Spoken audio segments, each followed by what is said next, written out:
Bienvenue sur Musique. La Grande Russie et ses prodigieux artistes ont toujours fait beaucoup d'ombre aux solistes nés dans ces républiques périphériques que sont, par exemple, la Géorgie. 18 ans après la chute de l'Empire soviétique, il n'est donc que temps de découvrir le visage et le talent d'Eliso Bolgvadze.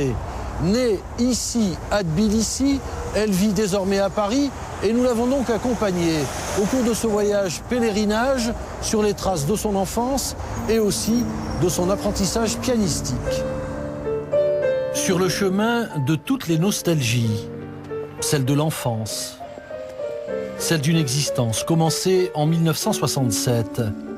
En lui emboîtant le pas, nous découvrons ce quartier de la capitale géorgienne. Ne nous y trompons pas, tout est relatif. Nous sommes ici dans un groupe d'immeubles qui fut jadis construit pour l'élite de la société géorgienne. Toute la communauté maintenant ici. Hein. En effet, car Eliso retrouve dans le grand appartement sa mère, plus tous les cousins, cousines que l'on peut imaginer. Ah bon, voilà donc ce piano de mon enfance, quand j'avais 4 ans, ma mère qui a acheté. En fait, j'ai obligé, parce qu'on n'avait pas de piano.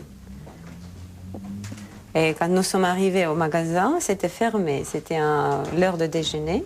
Et je n'ai pas bougé pendant 1 heure. Je me suis dit que c'est ma mère, qu'il ne faut pas qu'elle change d'avis. Et j'étais là pendant 1 heure et demie avant que ça s'ouvre. Et ça, c'est le premier piano sur lequel vous avez commencé à apprendre. Oui, ça c'est mon piano préféré. Et je vais vous montrer ce piano qui est l'August Förster, c'est un piano allemand, qui en fait c'était le piano qui était exposé. Et puis ils ont été obligés de nous vendre dès l'exposition. C'était et puis là, c'était, je vais vous dire, c'était il y a déjà 25 ans de ça.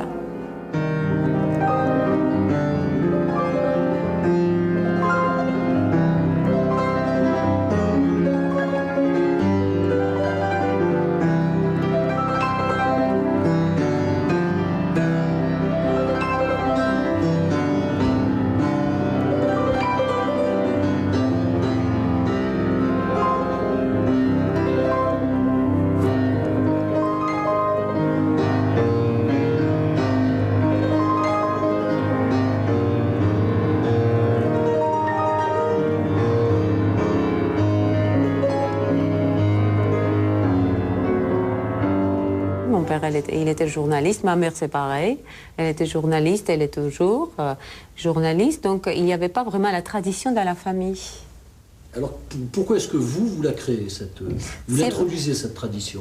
Ça, c'est pas moi, c'est le destin. Je pense que j'étais passionnée de la musique, de piano. C'est vraiment un choix personnel, si on peut dire, mais à cet âge, on ne fait pas les choix, donc c'était spontané. Et après, pourquoi j'ai continué? Parce que j'avais beaucoup de succès. À 7 ans, j'ai joué déjà mon premier concerto avec l'orchestre.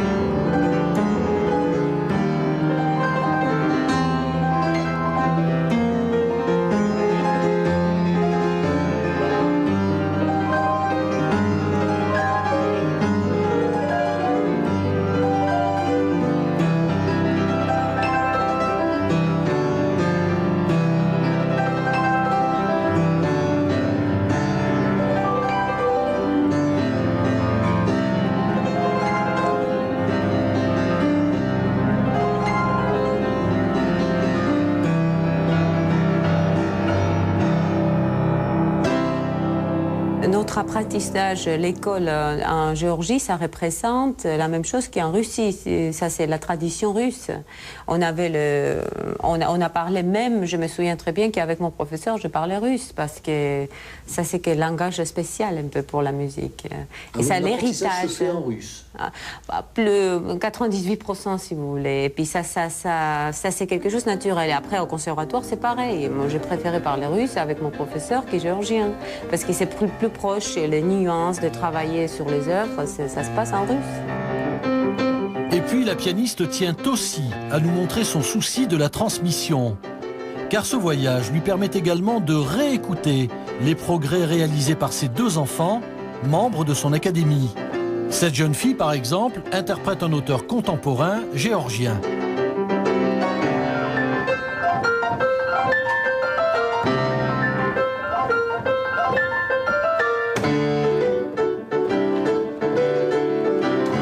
Moment redoutable qui a pourtant le mérite de mettre à l'épreuve ces jeunes gens et jeunes filles.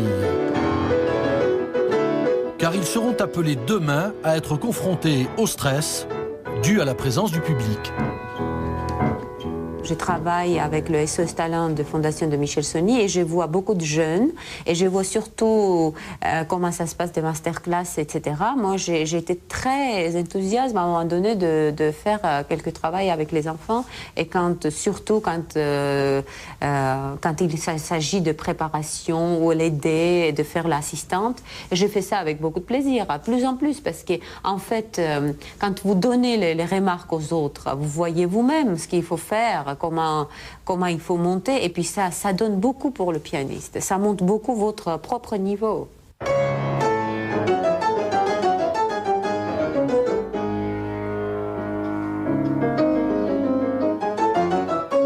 Chopin, lorsque l'on a 13 ans.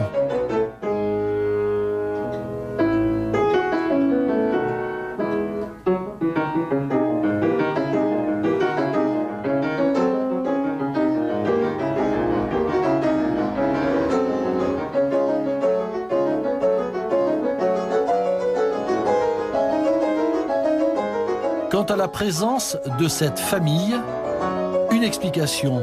La solidarité et l'unité sont en Géorgie des vertus cardinales.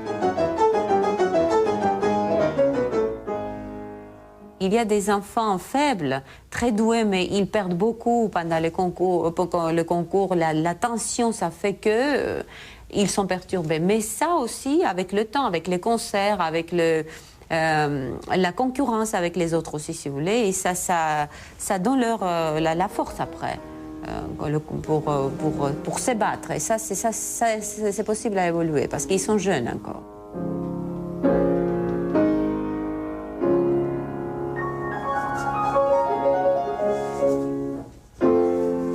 Après cet examen, qui est aussi une belle œuvre, le pèlerinage reprend. Eliso nous emmène maintenant dans l'un des hauts lieux où sa future carrière connut un début de consécration quand elle était petite fille. Refaite à neuf grâce à un généreux et richissime mécène, voici donc le théâtre Roustavéli qui est un peu à Tbilissi l'équivalent à Paris de ce qu'est la Comédie Française. C'est super. Mais réalisons bien que dans ce pays exsangue, après 70 ans de communisme, tout est à refaire. Alors un théâtre... Oh là là, le Steinway, Steinway. Comble du luxe, ce magnifique piano est également un cadeau du mécène qui a offert à Tbilissi la rénovation de ce théâtre.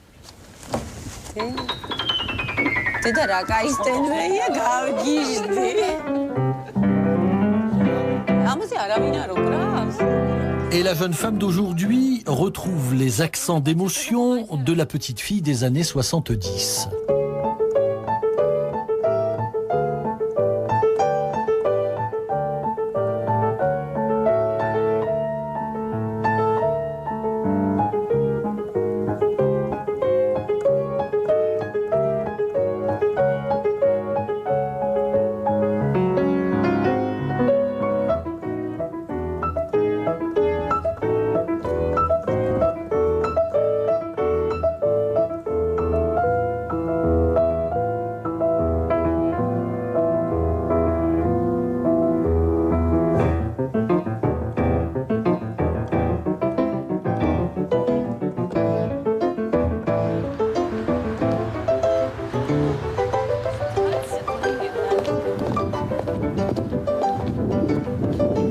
Deuxième haut lieu dans la mémoire de la jeune femme, l'opéra de Tbilissi, tout simplement. Chef-d'œuvre d'un XXe siècle, orientalisant.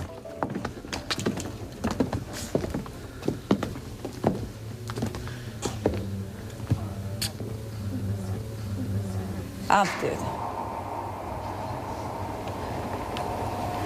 Voilà, c'est la salle d'opéra, une magnifique salle d'opéra qui date de demi-siècle. C'est une salle très très belle et j'ai joué plusieurs fois dans cette salle avec l'orchestre, quand j'étais petite aussi, dans les concerts de gala. C'est très émouvant d'être ici pour moi.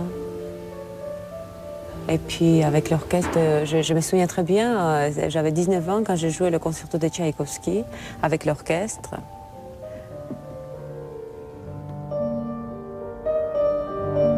Pour l'heure, Eliso retrouve dans le foyer ce bon vieux piano Petrov, un peu désaccordé.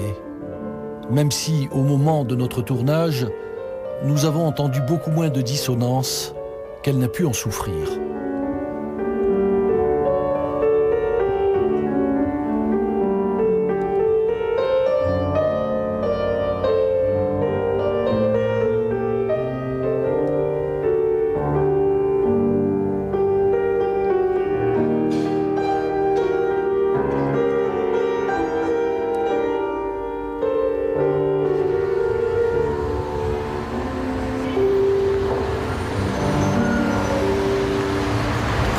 Je suis sur cette terrasse, mais je connais bien sûr cette terrasse. Comme ça, on passe tous les jours hein, ici. C'est la rue principale de Tbilissi. C'est très émouvant pour moi de voir de nouveau les choses très très chères.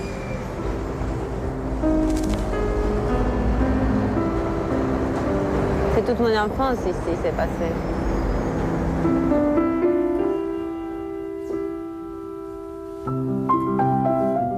Eliso, nous le disions, vit désormais à Paris. Rien donc d'étonnant au fait que nous la retrouvions dans les salons de Serge Dassault et de son épouse sur les Champs-Élysées.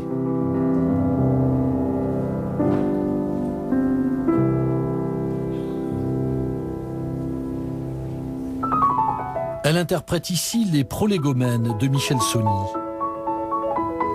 Ce pianiste a créé en effet l'académie qui porte son nom, académie où l'on apprend le piano de manière ludique, à Paris, mais aussi en Suisse. À la France, pour moi, ça représente la ouverture extraordinaire pour moi. Et je trouve que j'ai beaucoup de chance d'habiter en France. Je trouve que l'esprit français, c'est très proche à moi. Et que ça, c'est paradoxe, mais c'est vrai. Ça.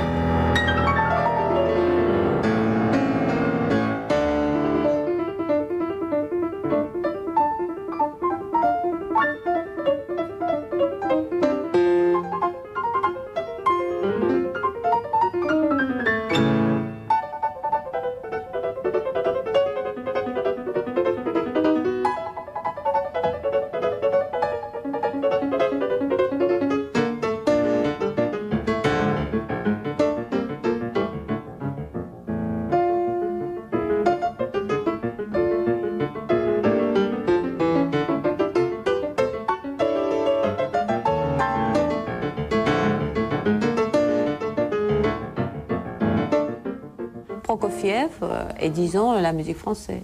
Ravel, Debussy, tout cet impressionnisme, ça m'impressionne beaucoup.